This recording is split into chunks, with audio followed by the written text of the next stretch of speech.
This week's story is Ruby the Copycat. It's written by Peggy Rathman, and she made the pictures for the story too.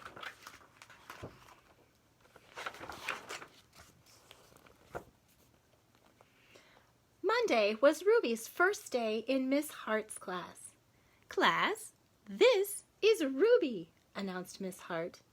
"Ruby, you may use the empty desk behind Angela."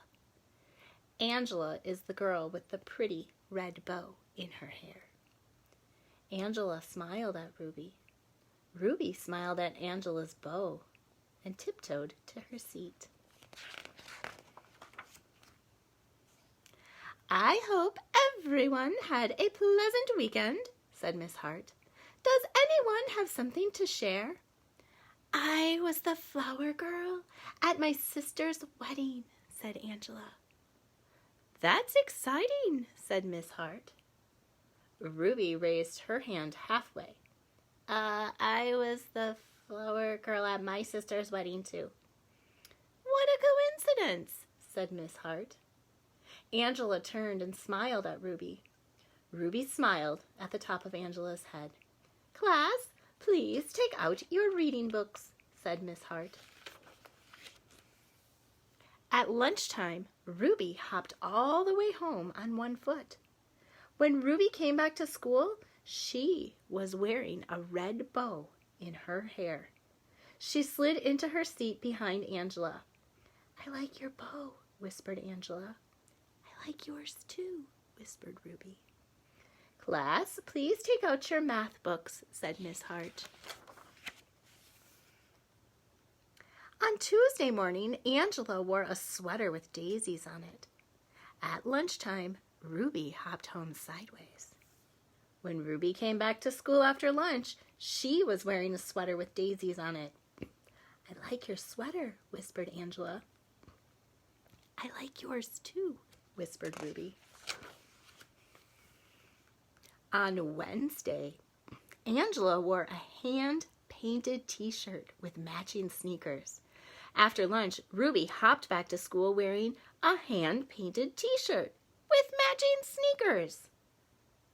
"Why are you sitting like that?" whispered Angela. "Wet paint," said Ruby. On Thursday morning during sharing time, Angela modeled the flower girl dress she wore at her sister's wedding. Ruby modeled her flower girl dress too, right after lunch. Angela didn't whisper anything. By coincidence, on Friday morning, both girls wore red and lavender striped dresses. At lunchtime, Angela raced home. When Angela came back to school, she was wearing black. On Friday afternoon, Miss Hart asked everyone to write a short poem. "Who would like to read first?" asked Miss Hart. Angela raised her hand. She stood by her desk and read, "I had a cat I could not see, because it stayed in back of me. It was a very loyal pet. It's sad we never really met." "That was very good," said Miss Hart. "Now, who is next?" Miss Hart looked around the room. "Ruby?" Ruby stood and recited slowly. "I had a nice pet who I never met because it always stayed behind me, and I'm sure it was a cat too." Ruby smiled at the back of Angela's head. Someone whispered. Ruby sat down. "What a coincidence," murmured Miss Hart. Angela scribbled something on a piece of paper. She passed it to Ruby. The note said, "You copied me. I'm telling Miss Hart. P.S. I hate your hair that way." Ruby buried her chin in the collar of her blouse.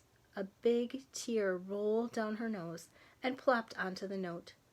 When the bell rang, Miss Hart sent everyone home, except Ruby.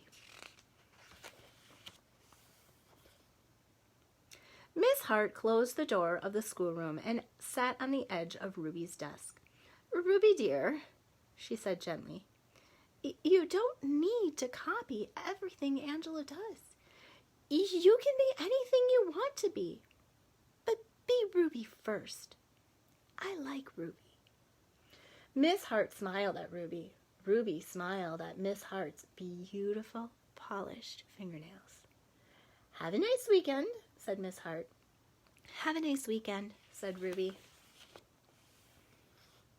On Monday morning, Miss Hart said, "I hope everyone had a pleasant weekend. I did. I went to the opera." Miss Hart looked around the room. "Does anyone have something to share?" Ruby waved her hand, and glued to every finger was a small pink plastic fingernail. "I went to the opera too," said Ruby. "She did not," whispered Angela. Miss Hart folded her hands and looked very serious. "Ruby, dear," said Miss Hart gently, "did you do anything else this weekend?" Ruby peeled off a fingernail. "I hopped," said Ruby. The class giggled. Ruby's ears turned red. But I did. I hopped around the whole picnic table 10 times." Ruby looked around the room. "Watch!" Ruby sprang from her desk. She hopped forward. She hopped backwards. She hopped sideways with both eyes shut. The class cheered and clapped their hands to the beat of Ruby's feet. Ruby was the best hopper they had ever seen. Miss Hart turned on the tape player and said, "Follow the leader. Do the Ruby hop." So Ruby led the class around the room while everyone copied her. And at noon, Ruby and Angela hopped home for lunch. And that's the end of the story, Ruby the Copycat.